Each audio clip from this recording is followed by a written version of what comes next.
Aujourd'hui, il y a un vecteur de communication qui fait que ça a donné l'espace et la parole à beaucoup de gens qui ont pu se faire connaître grâce à ces nouveaux moyens de communication.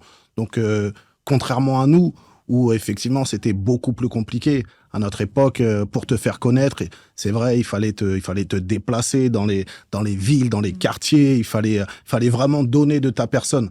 Alors, c'est vrai qu'il y avait du bon, du mauvais dans le sens où à l'époque c'était la qualité qui primait parce que voilà, pour pouvoir te faire connaître et sortir du lot, fallait vraiment avoir quelque chose de différent. Contrairement à aujourd'hui, si je dirais le petit point négatif, c'est qu'on est plus dans la quantité. C'est vrai qu'il y a beaucoup plus d'artistes, entre guillemets, qui émergent.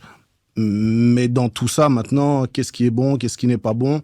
Voilà, c'est plus là, on va dire, les petits points négatifs. Mais pour moi, l'évolution, elle est ultra positive parce qu'aujourd'hui, même dans ta chambre, tu peux exister.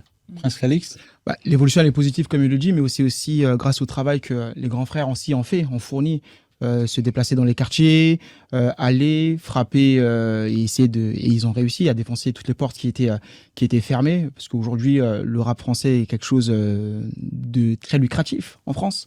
C'est sur le marché de la culture et notamment de la musique, ça se vend, on voit les Bercy, les stades de France qui se remplissent, c'est parce qu'en fait il y a eu des aînés qui ont fait un vrai travail et nous, la nouvelle génération, les petits frères, on récolte ça. Moi, je suis par exemple dans le domaine de la production de spectacles, j'ai mes licences de spectacle et pas mal de choses.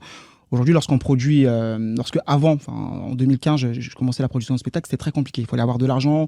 Si tu voulais passer en télé, il fallait tout de suite avoir une attachée de presse, ainsi de suite. Il y avait encore un réseau. Mais là, les réseaux sociaux est venu un peu désacraliser ça, tu vois. Et l'homme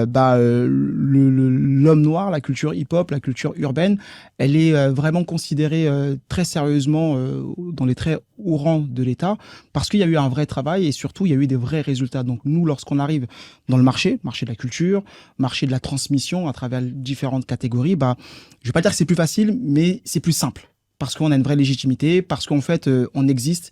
Il y a une vraie transmission qui a été mise de la part des grands frères et même des grands frères qui ont fait un véritable travail. Donc, lorsqu'on vient, moi, je suis en train d'écrire une pièce de théâtre, du coup, on sait que, aujourd'hui, les afros, ils font des trucs carrés, ils font des trucs sérieux, on t'écoute. Donc la transmission sur le plan de la quantité, enfin, je veux dire, sur le plan de ce que ça crée en termes de finances, ok, admettons.